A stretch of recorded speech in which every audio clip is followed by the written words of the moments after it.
Bang, kenapa sedih ni? Abang minta maaf. Dengan keadaan yang mencabar sekarang, abang tak mampu nak beli rumah idaman yang kita impikan selama ini. Tak apalah bang, kita kena ikut kemampuan kita. InsyaAllah rezeki tu Allah akan bagi juga kalau kita terus berusaha dan berdoa padanya, betul tak? Jadi abang janganlah risau, saya akan terus berdoa untuk abang.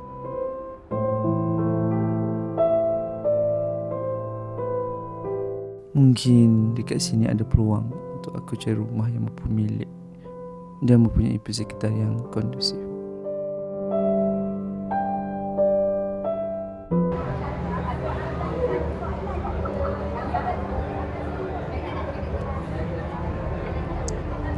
Cik, berminat dengan rumah mesra rakyat ke? Saya cari rumah yang harga mampu milik. Harga mampu milik. Kita ada rumah mesra rakyat yang mana harga rumah RM75,000, subsidi RM20,000.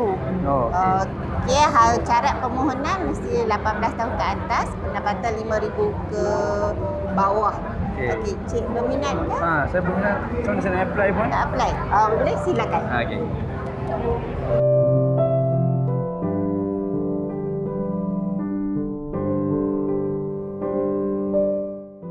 Alhamdulillah, akhirnya segala usaha aku dan doa isteriku Allah makbulkan.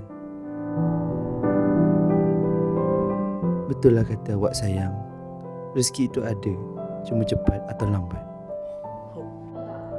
Jadi abang janganlah risau, saya akan terus berdoa untuk abang.